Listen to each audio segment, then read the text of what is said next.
Boa noite. Boa noite. Bom, agora estamos aqui com a nossa tela aberta. Hoje teremos 1 hora de estudo, ainda, porque esse é o combinado, apesar da gente não ter uma atividade logo em seguida dessa, porque a gente não preparou ninguém. Foi uma surpresa que a gente tivesse que ter a nossa recomendação, a recomendação por parte do governador aqui, né, do estado, de que a gente não se reúna, ou seja, vamos manter o isolamento social. Bom, continuamos com o estudo do Livro dos Médiuns, às quartas-feiras, hoje dia 11 de novembro, e nós estamos na primeira parte do Livro dos Médiuns. Ele é composto de 2 partes. A primeira tem as noções preliminares.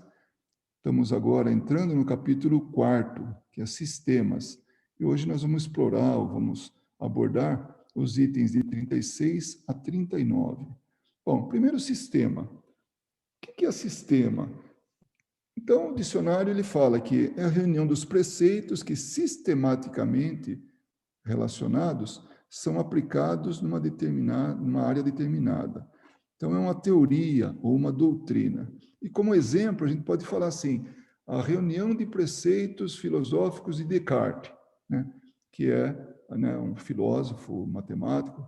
Então, esse sistema filosófico dele. Então, o que compõe, o que estrutura a filosofia dele. Então, o sistema é basicamente isso, são preceitos relacionados entre si.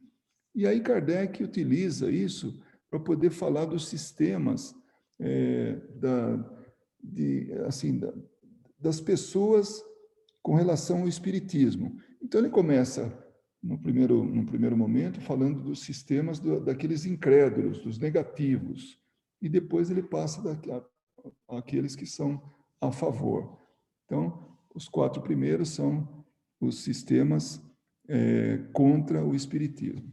Então, no item 36, ele fala: quando os estranhos fenômenos do espiritismo começaram a se produzir, ou melhor, quando se renovaram nesses últimos tempos, suscitaram, antes de mais nada, a dúvida sobre a sua realidade e, mais ainda, sobre a sua causa. Bom, vamos lembrar que esse livro é do ano de 1861, né? Então, ele está localizado nessa época, nesse tempo. Então, quando ele foi publicado, era esse ano. O Livro dos Espíritos era do ano de 1857, ou seja, ele é 4 anos depois do Livro dos Espíritos. Então, aqui a gente já vai entender que a vida do Espiritismo, ou seja, o Espiritismo já tinha algum tempo em exercício, em estudo, em prática, né? Então, não era novidade mais, mas ele estava, esse livro, claro, nós estamos falando da prática mediúnica, né? E é isso que ele trata. Mas, até então, ele tinha dado muito mais de teoria. Mas, nesse meio tempo, nesses 4 anos, havia já algum conhecimento, alguma experiência, alguma prática. Então, quando esses fenômenos começaram a acontecer, ou até, como ele falou, renovaram nesses últimos tempos, porque não era a primeira vez que acontecia isso. Então, tinha dúvida, né, do que estava acontecendo, e principalmente da sua causa. O tradutor, que é Herculano Pires, ele faz uma nota aqui, né? As mesmas dúvidas suscitadas pelo Espiritismo repetiram-se 1 século após o seu advento. Então, o tradutor, ele traduziu 100 anos depois do ano de 1861.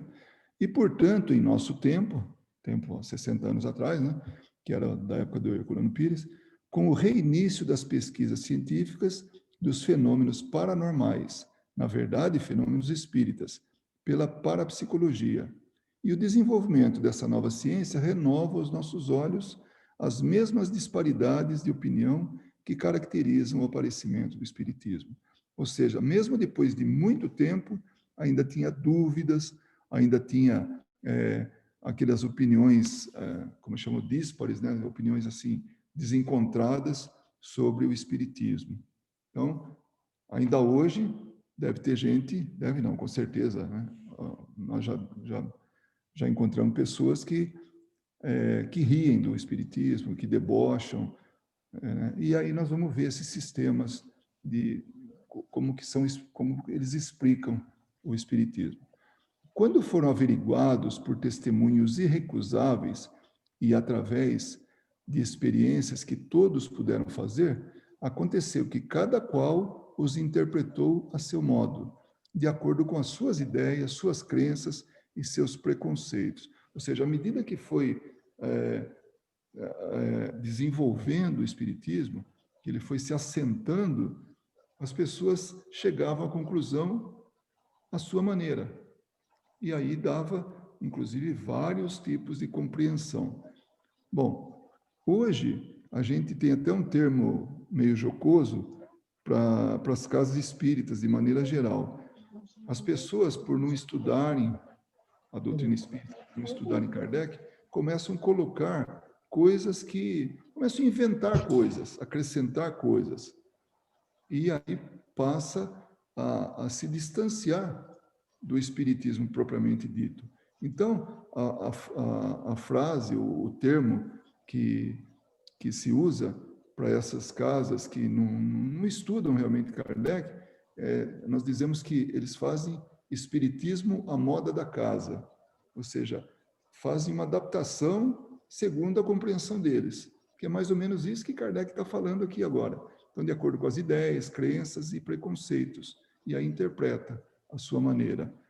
Daí o aparecimento dos numerosos sistemas que uma observação mais atenta deveria reduzir ao seu justo valor. Então, agora nós vamos ver um pouco mais o que ele vai falando a respeito, né? Os adversários do espiritismo logo viram nessas divergências de opinião um argumento contrário, dizendo que os próprios espíritas não concordavam entre si. Percebe? Então, as conclusões não racionais, não dadas ao estudo, aí começa a haver realmente essas divergências. E aqueles que são os adversários do espiritismo, como ele chamou, ele fala, poxa, mas vocês não se entendem nem entre vocês, né? Como é que pode ser aceita uma coisa dessa? Então, era uma razão bem precária, pois os primeiros passos de todas as ciências em desenvolvimento são necessariamente incertos, até que o tempo permita a reunião e coordenação dos fatos que possam fixar-lhes a orientação. Com o tempo, o entendimento vem. Eu posso fazer um comentário agora que é pertinente. Tanto tempo se passou, dando exemplo de algumas pessoas. No caso, nós aqui, minha esposa e eu, a gente teve contato com a doutrina espírita há muito tempo.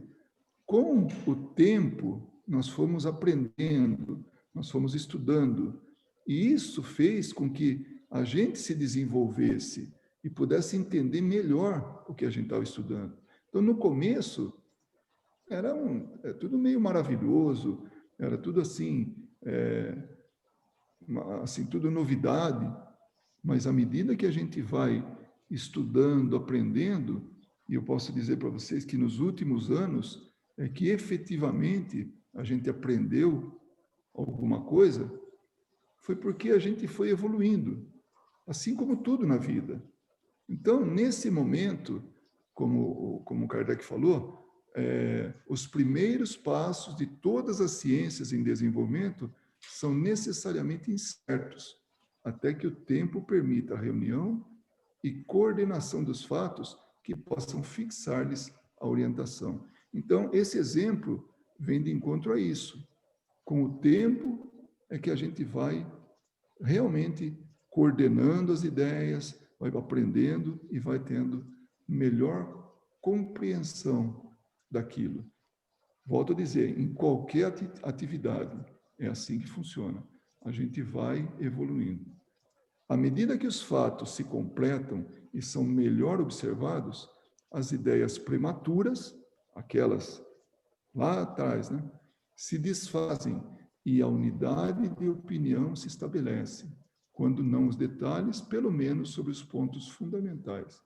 Então, o que acontece? Com esse amadurecimento, que as pessoas vão estudando mais, que vão tendo mais conhecimento de causa acerca do Espiritismo, então vai havendo essa concordância, como ele falou, se não nos detalhes, mas pelo menos nos pontos fundamentais. Foi o que aconteceu com o Espiritismo. Olha só, ele está falando 4 anos depois do lançamento do Livro dos Espíritos. Foi o que aconteceu com o Espiritismo, que não podia escapar a essa lei comum e que deveria mesmo, por sua natureza, prestar-se ainda à diversidade de opiniões. Então, é uma coisa lógica, é natural, essa diversidade de opiniões. Opiniões não convergentes, né? Podemos dizer, aliás, que, nesse sentido, o seu avanço foi mais rápido que o de ciência, ou das ciências, né? Que o de ciências mais antigas, como a medicina, por exemplo, que ainda continua a dividir os maiores sábios. Isso naquela época, quanto mais agora, né? Se bem que hoje nós temos muito mais recursos e se sabe muito mais acerca do corpo humano. Mas, como ele falou, naquela época, o Espiritismo avançou até mais do que a medicina, como ciência. Aí ele começa falando, no item 37, para seguir a ordem progressiva das ideias de maneira metódica, convém colocar em primeiro lugar os chamados sistemas negativos dos adversários do Espiritismo. Então, isso que a gente tinha falado um pouquinho antes, né? Que primeiro ele vai tratar dos sistemas negativos dos adversários do Espiritismo. Refutamos essas objeções na introdução. Oi? Luísa, tem alguma coisa para falar? Não, sorry. Refutamos essas objeções na introdução e na conclusão de O Livro dos Espíritos, bem como na pequena obra intitulada O que é o Espiritismo. Seria útil, ou seria inútil, voltar ao assunto e nos limitaremos a lembrar, em 2 palavras, os movimentos em que eles se apoiam.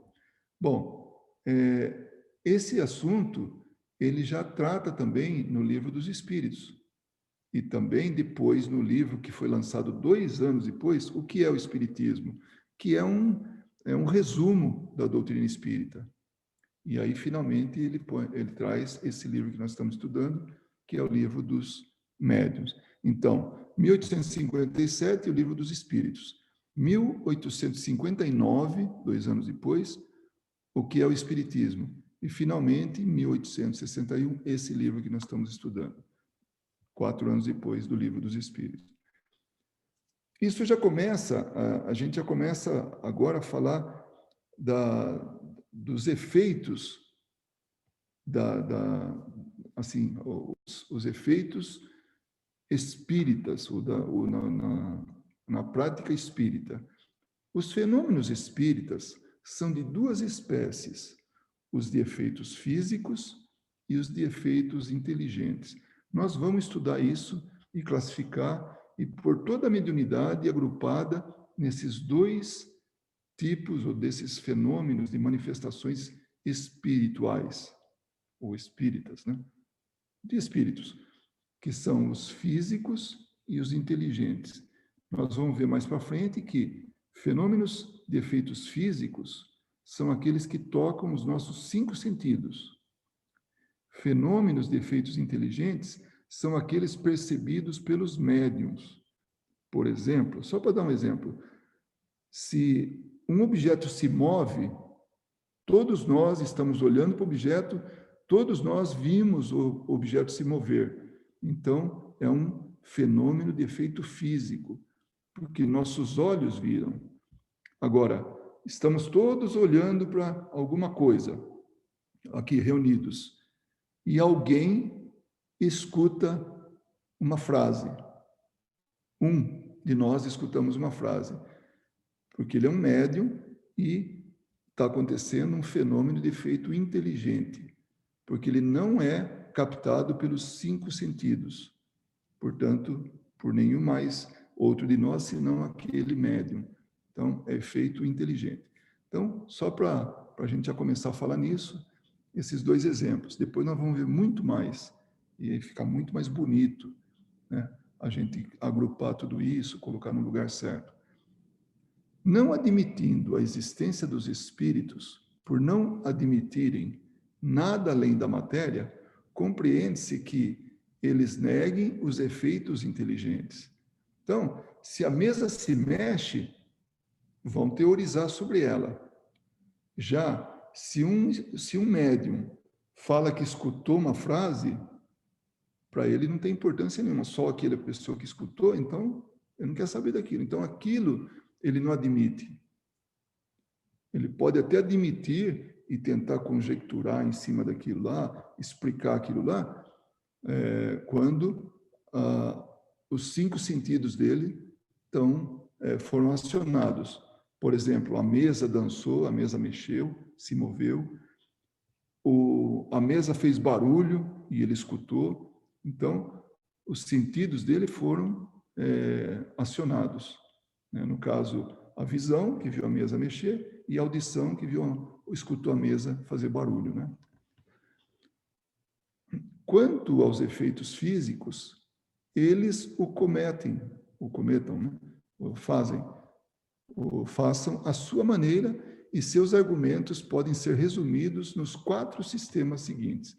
Então, nós vamos começar agora com os 4 sistemas dos incrédulos negando isso, né? Então, olha o primeiro, charlatanismo. Então, é o sistema do charlatanismo.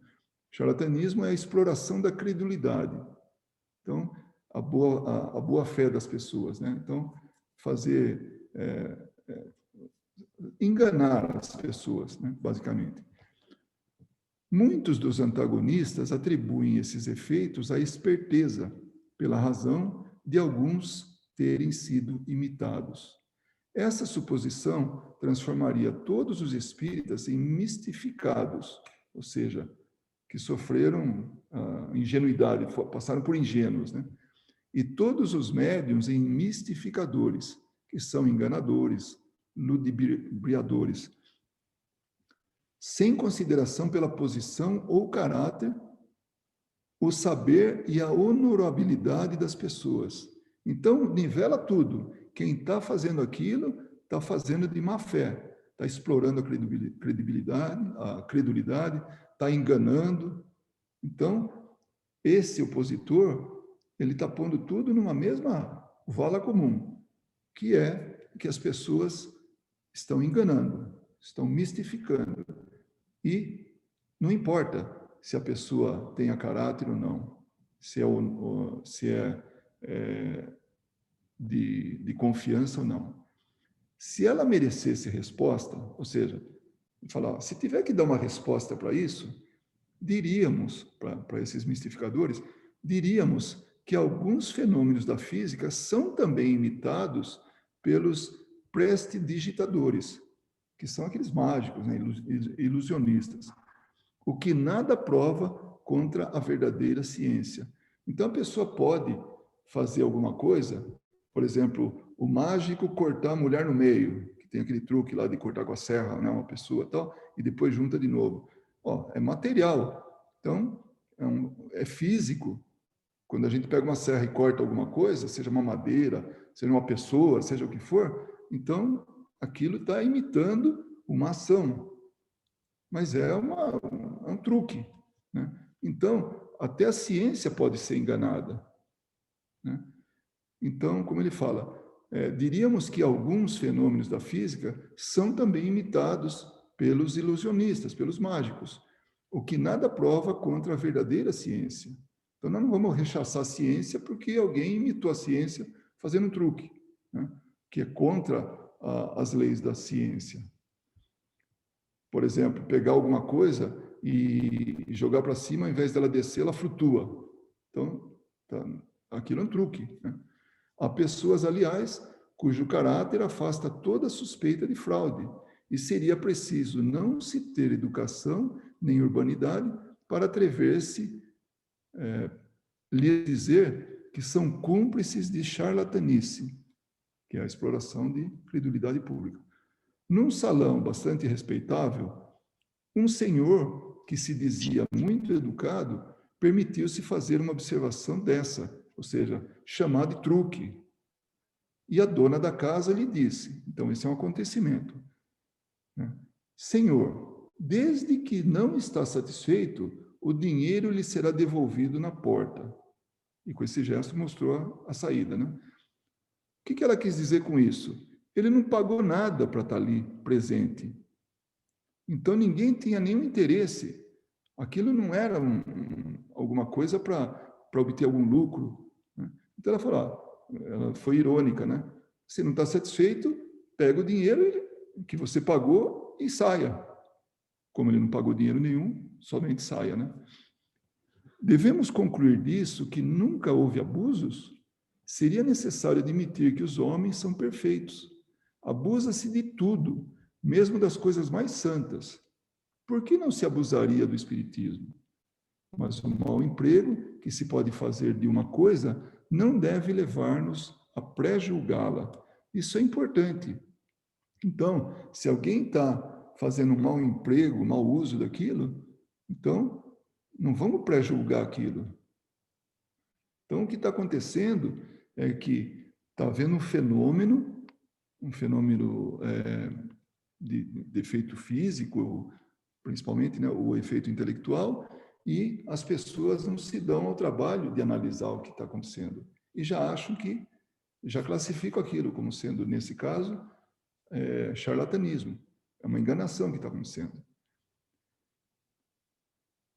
Podemos considerar a boa-fé dos outros pelos motivos de sua ação ou de suas ações.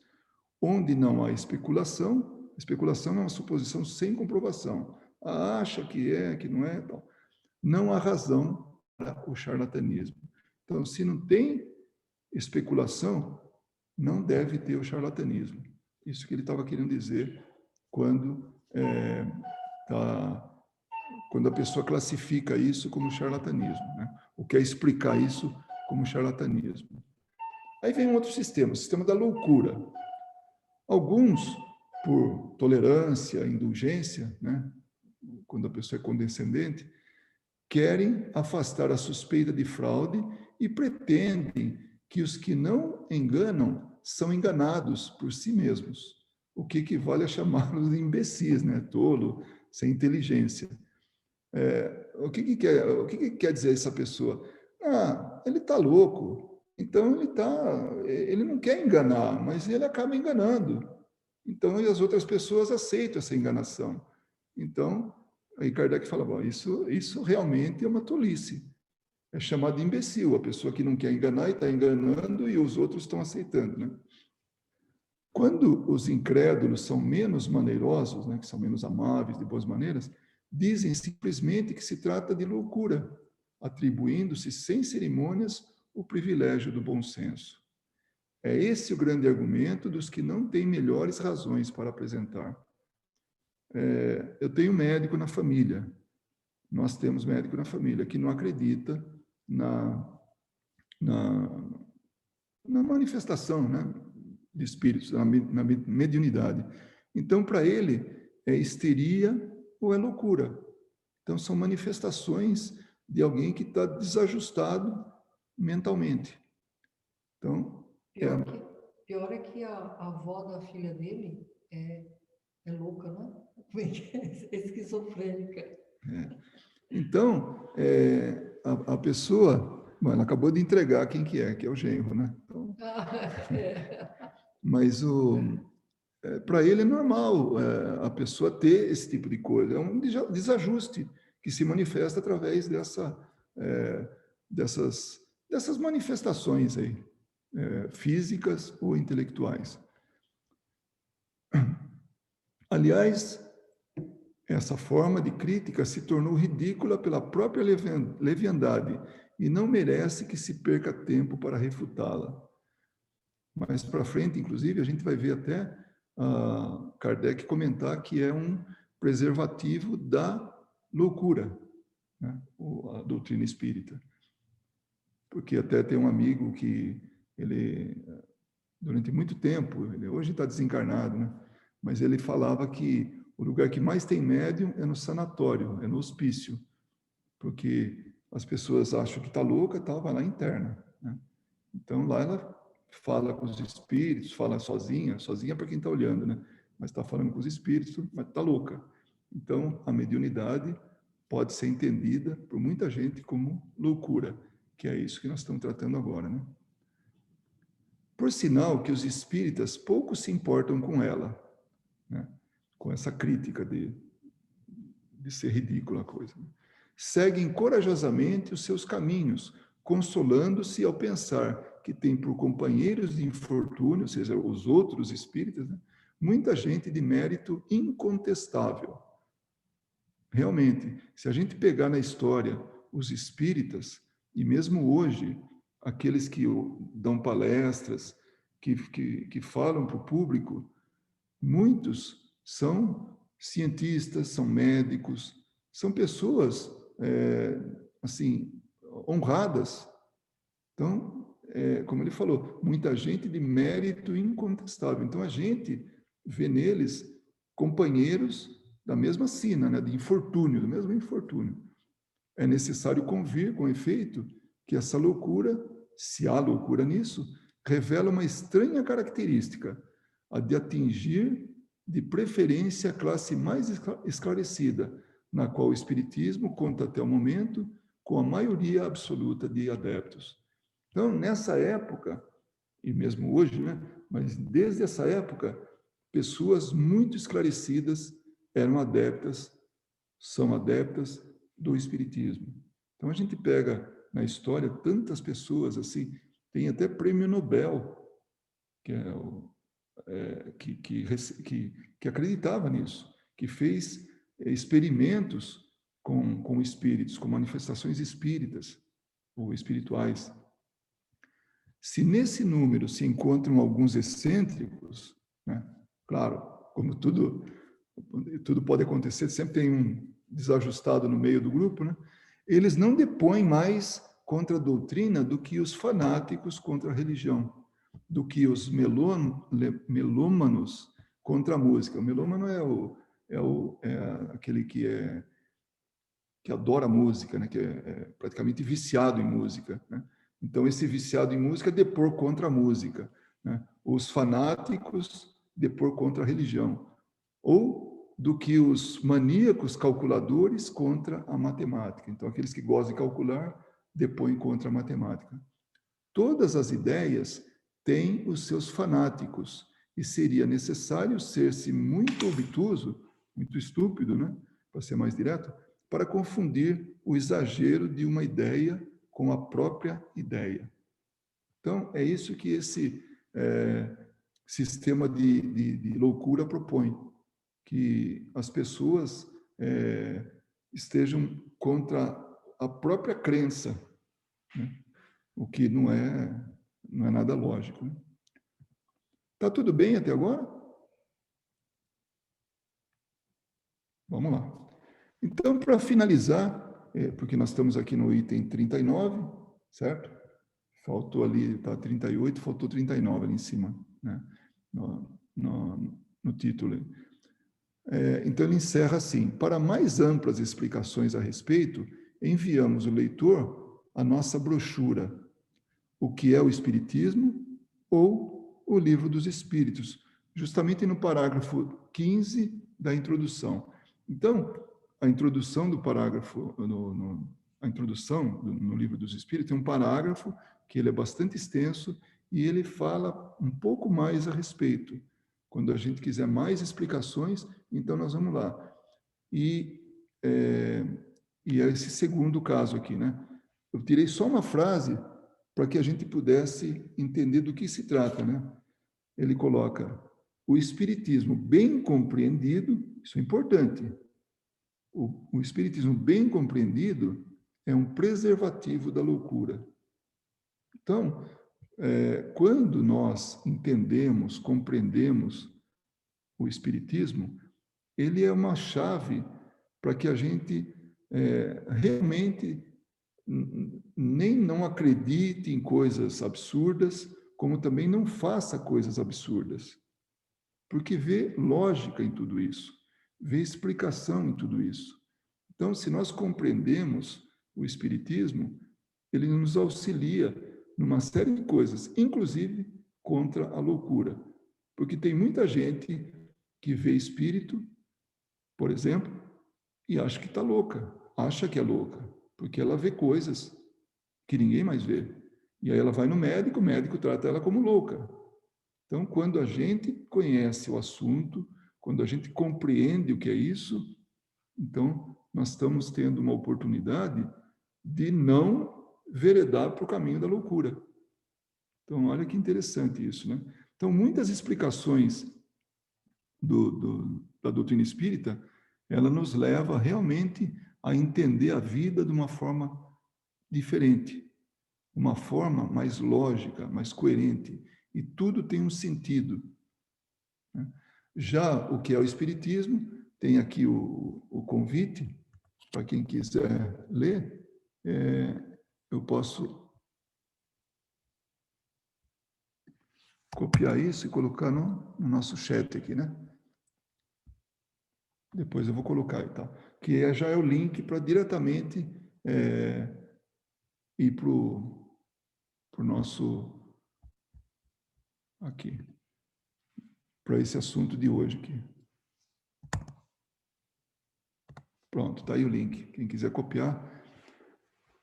É bastante interessante o que é o Espiritismo, porque ele é bem compacto. Então, se nós quisermos conhecer um pouco mais a respeito de forma mais rápida, né, ali estão compilados os pontos principais para o entendimento da doutrina espírita.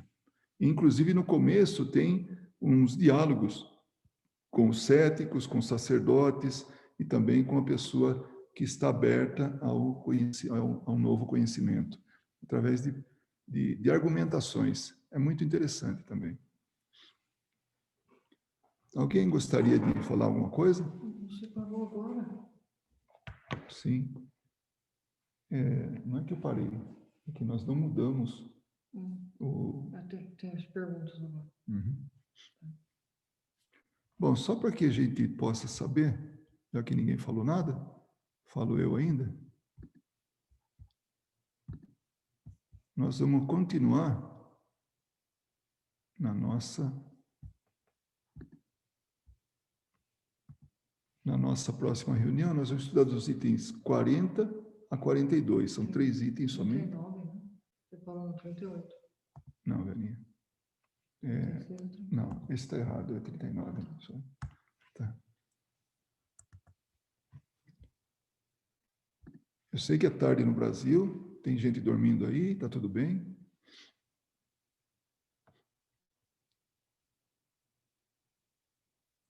Oi, Fernanda. Acordada até agora, né? Annelise, você tá no Brasil ou está aqui nos Estados Unidos? Oi, Luiz. Oi, todo mundo aí. Boa noite. Eu tô aqui nos Estados Unidos. Tá. Hoje eu tô em Las Vegas, mas eu moro na Califórnia. Tá. E através de uma pessoa em comum, eu pedi que me incluísse, que mandasse minha informação para Carol, para que eu pudesse começar a participar das reuniões e do grupo de vocês para Perfeito. estudar e ouvir. Eu nunca estudei nada do espiritismo, conheço há muitos anos, conheço Allan Kardec, mas nunca me aprofundei na religião espírita, apesar de acreditar, de gostar, de já ter lido algumas coisas, de ter livro. Eu tenho 1 ou 2 livros, mas nunca cheguei a ler, mas para mim sempre foi uma forma de explicar várias coisas que outras religiões não conseguem explicar. E parece que agora a oportunidade veio de eu estar fazendo parte agora de um grupo que eu possa vir a entender melhor. Que bom. Que bom. Eu acho que Seja bem-vinda. sim, Muito seja bem-vinda. obrigada. Eu acho que a Cris tinha aberto o microfone para falar alguma coisa e depois se arrependeu e fechou de novo, né?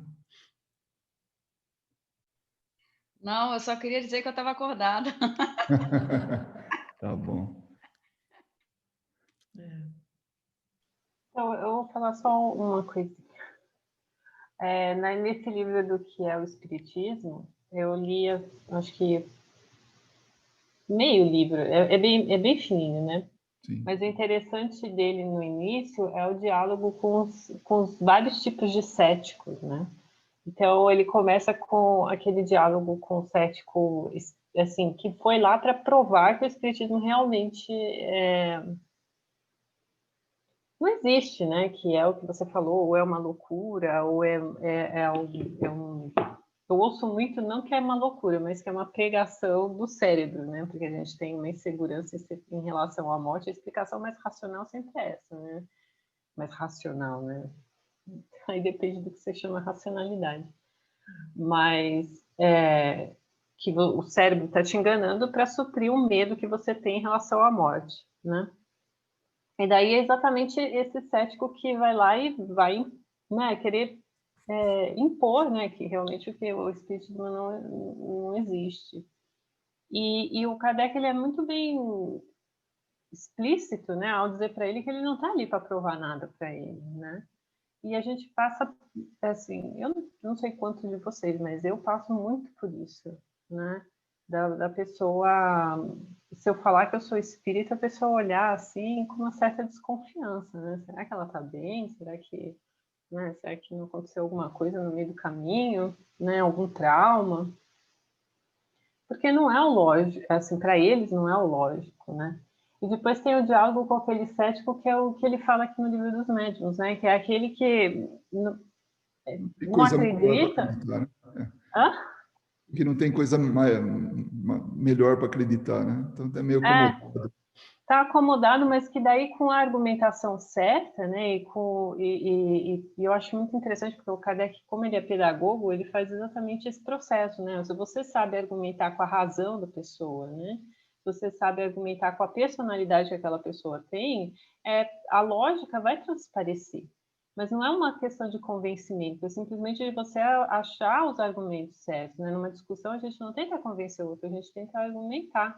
Né? Agora, quando a gente vê que essa argumentação ela é completamente inútil, é melhor parar, né? E eu acho que muito do que as pessoas ainda têm ideias sobre o espiritismo, infelizmente, vem dessas questões que ainda existem. Aqui no Brasil é mais comum, né? Mas quando eu morava na Inglaterra também tinha, principalmente esses programas de televisão que a pessoa é médium, né? E vai na casa da pessoa e fala que está se comunicando com um parente, etc. E você percebe que não é mediunidade, né? Porque ela está utilizando de algum tipo de neurolinguística, né? Ou então de algum tipo de, como fala, uma pista que a outra pessoa está dando em relação ao que ela quer ouvir. Né? E daí ela pensa que é um processo de mediunidade, porque a mediunidade não é para servir para literalmente falar o que você deve ou não deve fazer. Né?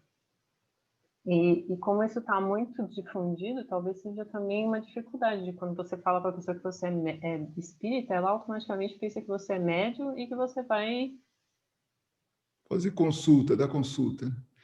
O que você está vendo? Quantos espíritos tem aqui na sala? Eu olho e falo, eu não sou médium. Ah, mas você não é espírita? Eu falo, aí é difícil. Então, eu acho que existe ainda, né? Eu esperava que no século XXI já tivesse passado um pouquinho, mas ainda tem bastante, né? Infelizmente. Infelizmente, ou até felizmente, né? Porque é um processo de seleção. Vai demorar muito tempo ainda até que haja uma maioria pensando como espírita, né?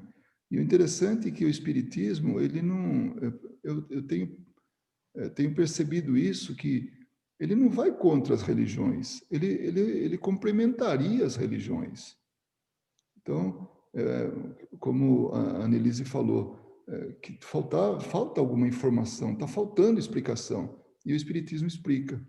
Então, a gente realmente pode utilizar essa ferramenta, e muito bem utilizada, porque ela é racional, né? E nós somos seres racionais. Então, nós precisamos de explicações, nós precisamos de argumentos fortes para que a gente possa entender as coisas, aceitar as coisas. Então, realmente, e eu imagino que no seu meio é muito mais, é muito pior essa não é resistência, porque você não está querendo converter ninguém, né? Mas essa pressão, até agressão em alguns casos, né? Porque o materialismo impera, né? E tem que ter tudo medido, tudo assim, que tem que ser muito bem calculado e tal, porque é material, né? Então, aí se explica dessa maneira. A homeopatia, ela tem dificuldade, porque ela não trata com substâncias, né? Ela trata com a energia que a substância colocou ali. Então, se não dá para detectar, não existe. Então, vou dar um exemplo.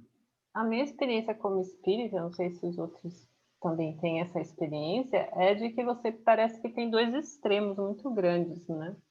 Ou a pessoa, do meu lado profissional, né? Ou a pessoa acha que tem alguma, né? Eu bati a cabeça de algum jeito.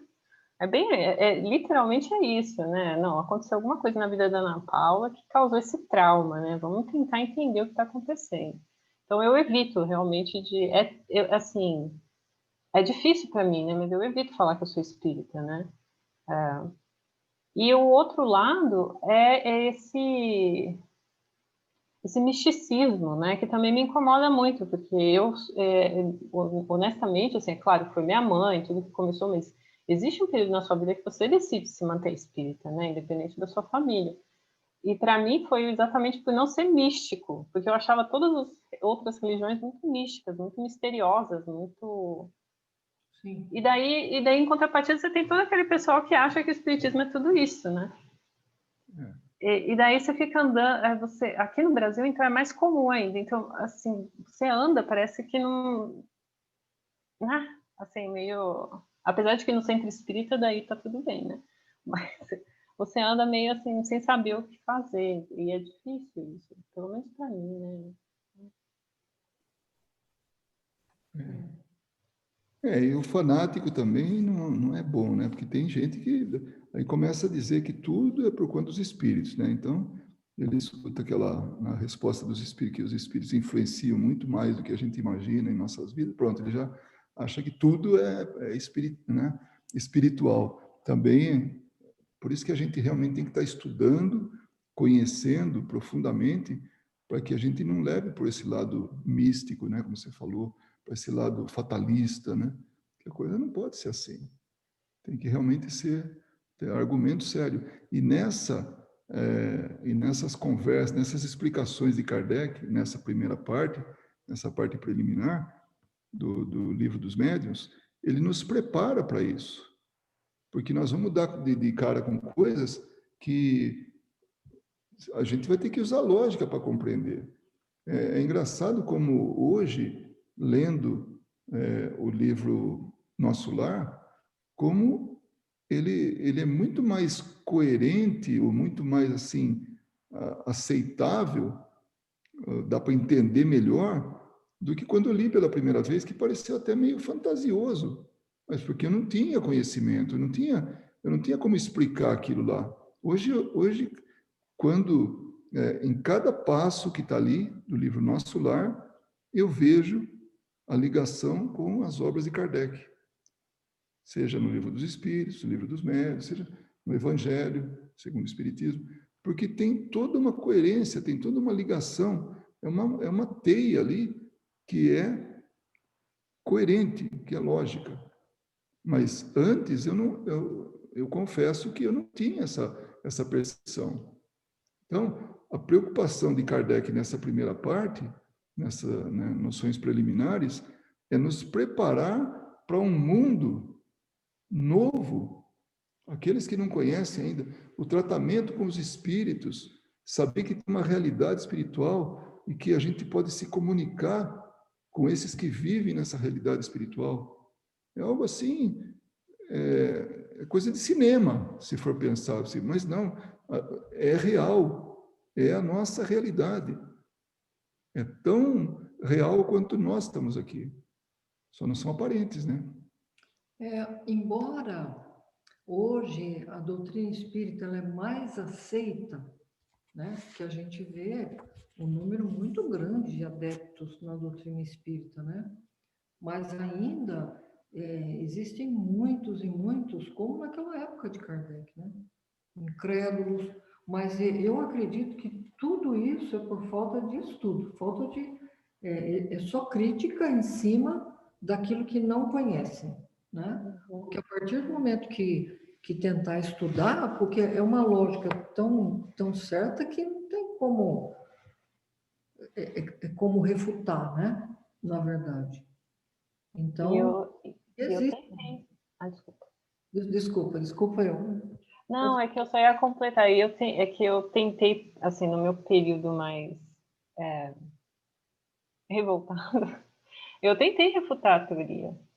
Eu olhava, eu lia e eu falava assim, não, pode ser que seja isso, pode ser que seja aquilo. Quando eu ainda estava assim, quando eu estava começando a estudar também, na faculdade, etc., eu falava assim, não, isso daí deve ser isso, não, porque tem essa lei da física, porque tem isso. E não dá. Então, assim, o conhecimento acabou me trazendo essa confiança, era só isso que eu ia completar. Então, quando Kardec, ele coloca isso, né? Nós analisamos as coisas com a medida que nós temos nas mãos.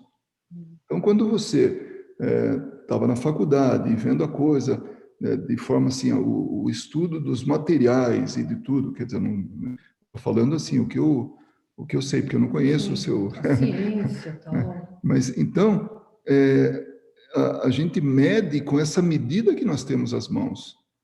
Mas para medir o mundo espiritual, para medir esse novo conhecimento, nós precisamos de novas medidas, nova compreensão. E isso Kardec é primoroso. Ele dá explicação para tudo. Tudo assim, pelo menos o necessário, o básico, para que depois a gente possa acrescentar isso através de conclusão, porque ele nos convidava a concluir, a pensar, a raciocinar, isso ele faz nas obras, e dos novos, dos complementares, né, desse conhecimento, que vieram depois. Que até a gente viu isso numa outra sessão, que ele foi até meio profético, quando ele falou que a gente precisava ler tudo, compreender tudo, assim, pegar tudo e caísse nas mãos, para que a gente pudesse melhor avaliar e dar prosseguimento à compreensão disso, ao conhecimento sobre isso. Então, realmente. Eu tenho um pensamento comigo de que é muito mais fácil aquele que é médium, que tem a sensibilidade mediúnica, aceitar essa ciência do que aquele que é o cientista, que é o materialista, né? Mas quando esse cientista, né, Ana Paula, no teu caso, né, aceita isso com a lógica, com o raciocínio, sem ser médio, né, sem perceber o mundo dos espíritos, sem sentir, sem ver e sem ouvir, né, eu acho que é muito mais valoroso, sabe? E a argumentação né, dessas pessoas é muito mais racional, né? Comparado com médios. Comparado com o médium, eu acho. É porque o médium tem a comprovação, O né? Ele médium tem a comprovação, é o dia a dia dele. vendo, está sentindo, tá ouvindo. É mais ou menos como a fé, né? A fé é algo que você tem. Não é um negócio que você vai na prateleira do supermercado e consegue ali, ou então através de fórmulas, através né, de argumentação. Não, é uma coisa que é interior, é um desenvolvimento ao longo do tempo que a gente vai tendo, que chega naquele momento que a gente... Eu tenho fé, eu sei que isso é bom, que isso vai essa confiança no, sei lá, no futuro, em alguma coisa, ou em Deus, enfim. Tem uma coisa que eu acho que é muito mais, assim, que para mim se destacou muito mais no espiritismo do que necessariamente a lógica. É claro que todo conhecimento que é trazido por Kardec, a mediunidade, os efeitos, os fenômenos, mas é a moral mesmo. Eu acho que isso é o que me puxa mais para o espiritismo. Esse senso de amor, de justiça, de compreensão, de oportunidade, né? Porque eu acho que o que a reencarnação mostra para a gente é que Deus nos dá inúmeras oportunidades, né? Inúmeras vezes, não só na reencarnação, mas no nosso dia a dia. Então, esse senso moral que eu acho que de todos os livros do Kardec, eu acho que daí dá para ter uma noção do que eu quero falar. De todos os livros dele, eu acho que o mais bonito ainda é o Evangelho. Né? Eu acho que é por ali que talvez eu tenha feito paz com o Espiritismo. Talvez não, né? Provavelmente eu fiz paz com o Espiritismo. Porque todo esse raciocínio lógico é muito bom, mas ele não é a base. Ele é a construção, mas ele não é a base. A base está ali. Então, por isso que eu, às vezes, insisto, eu mesma, comigo mesma, né? Eu sou meio chata nesse ponto. Eu sempre falo para as pessoas, é muito interessante a gente saber todos os fenômenos. Eu acho importante, mas eu não acho que é o essencial. Como é uma construção. Se a gente pegar e for assim, tá acontecendo uma reunião mediúnica. Se você analisar direitinho o que está acontecendo, ele desemboca na moral, com certeza. Com certeza. Porque o comportamento nosso, tudo que está acontecendo fora, o que está no dia a dia, tal, desemboca na moral. Você tem razão, porque no final das contas, isso já para mim é muito claro, há muito tempo. Nós somos seres morais, em desenvolvimento moral. Esse é o objetivo final nosso. O intelectual que a gente tem que progredir também é a ferramenta para que a gente possa se abrir mais ainda para esse desenvolvimento moral. Então, você tem razão, o Evangelho é o livro de cabeceira da gente, porque realmente ele é o que transforma, né? O que tem a referência ali para a gente. Eu volto a dizer que, como nós estamos no livro dos médiuns, né? Hoje estudando o livro dos médiuns, eu digo que como qualquer médium, né? Para entender o que se passa com ele, não existe nada melhor do que a doutrina espírita. Não existe outra explicação para isso. Né? Os fenômenos que acontecem, os fenômenos mediúnicos, só tem explicação na doutrina espírita. Não existe mais nenhum livro que explica com tanta lógica, né, esses fenômenos. Agora, o que você falou foi muito importante, porque o médium, né, sem a base moral do Evangelho, ele se perde, né? Ele aí usa indevidamente a mediunidade dele, a sensibilidade. Porque a gente sabe que existem muitos tipos de mediunidade, né? Passado, presente, futuro, e etc. Né? Mas sem essa moral, vai fazer uma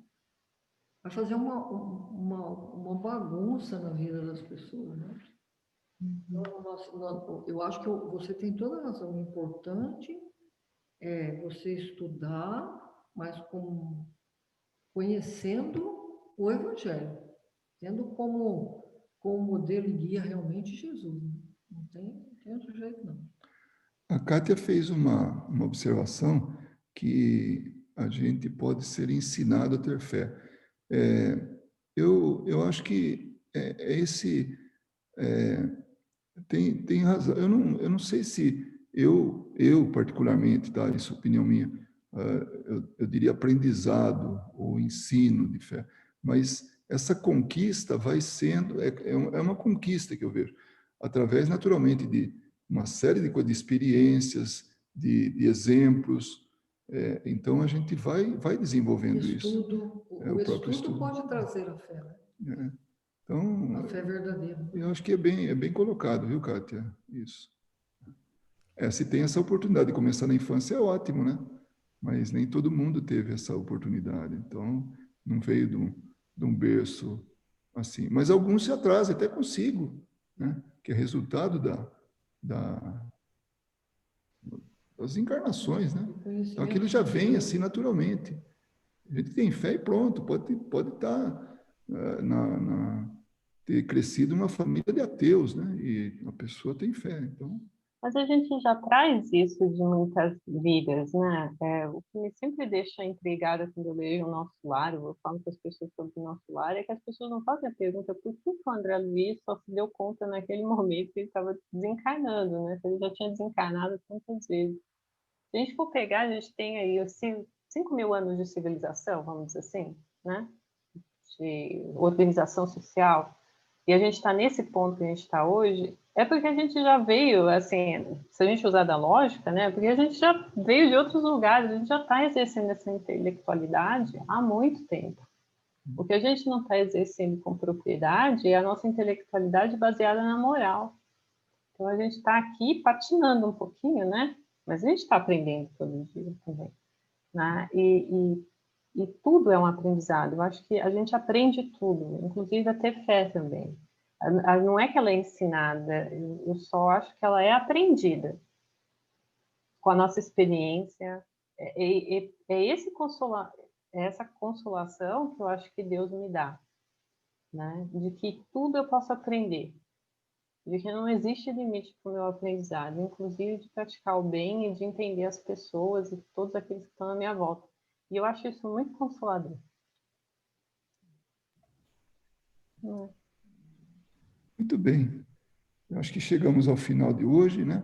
Apesar da gente não ter nenhuma atividade depois, mas a gente não combinou, então nós vamos parar no horário normal, né?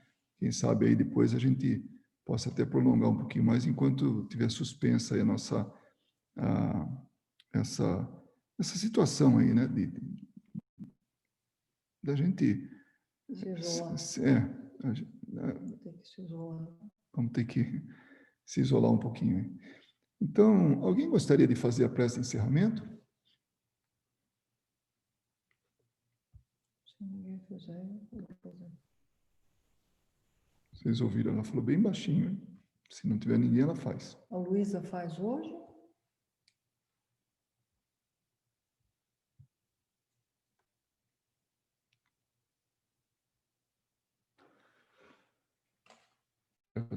Eu vou fazer então, tá bem? Aproveita o pé em benefício da prima, né? Você faz um pouquinho, muito grande para mim. Vamos nos preparando para que a gente possa sentir o ambiente em que nos encontramos, embora estejamos distantes uns dos outros neste momento, mas podemos sentir que quando estamos reunidos em nome de Jesus, Ele nos disse que estaria conosco.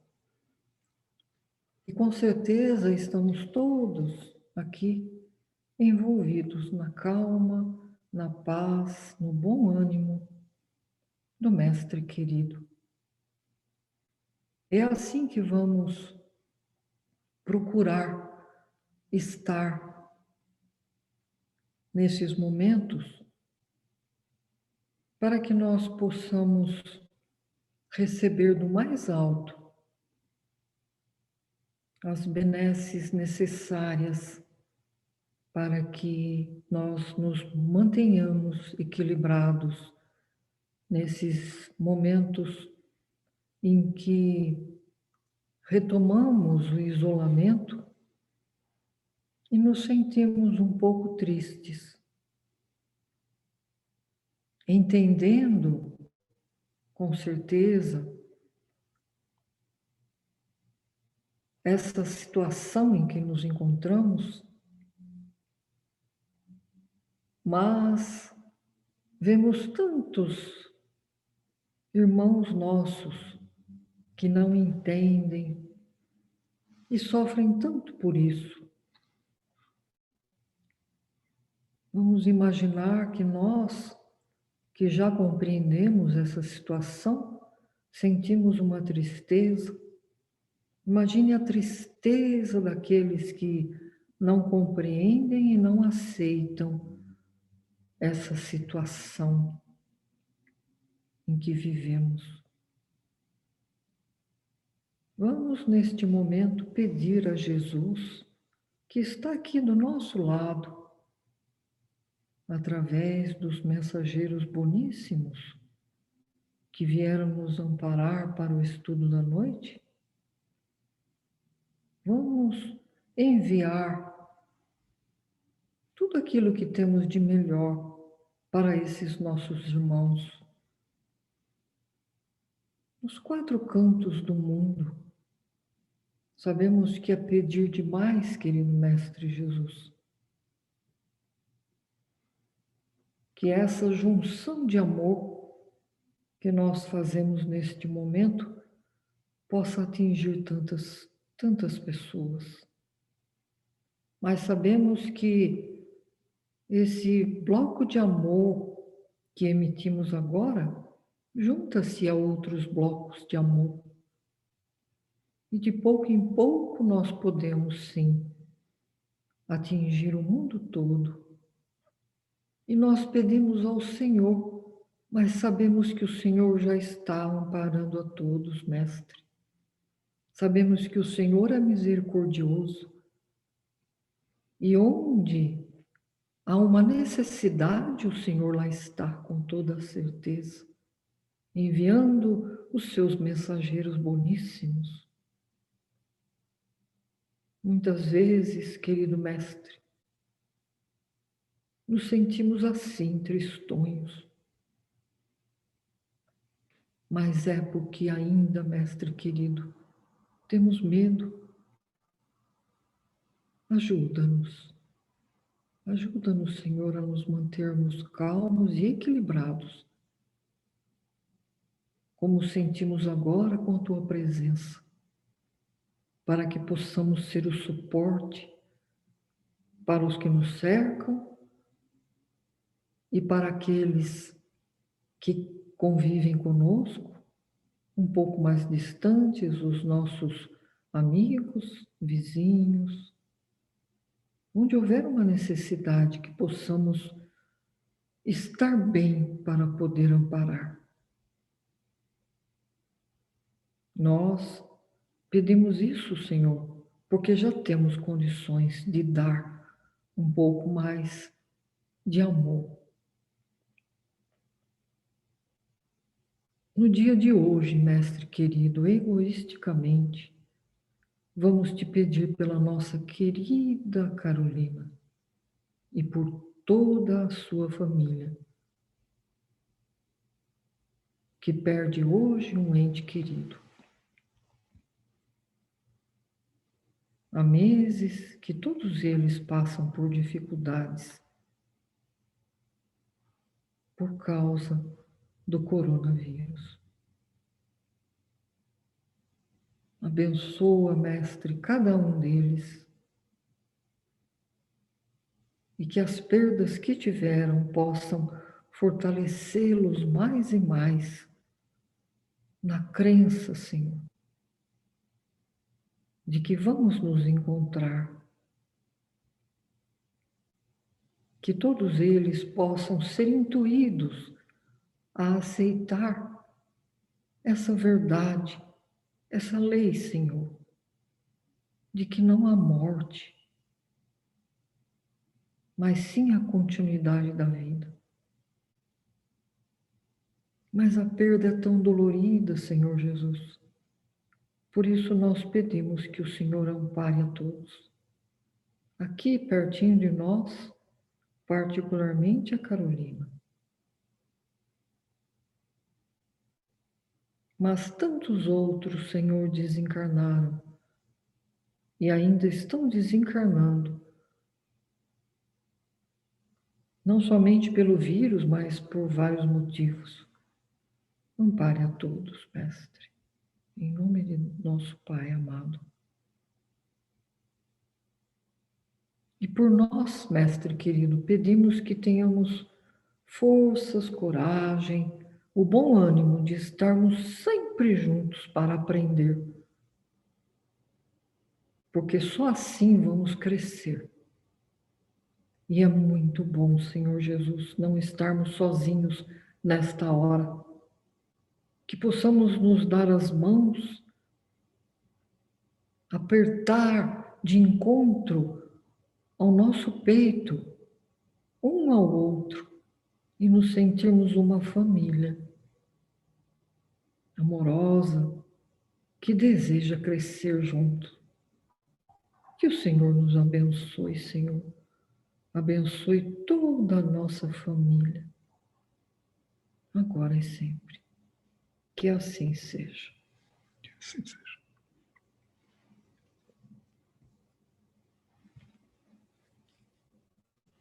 Boa Beijo, noite. pessoal. Boa noite. Fiquem com Deus. Amém. Beijo. Tchau, tchau.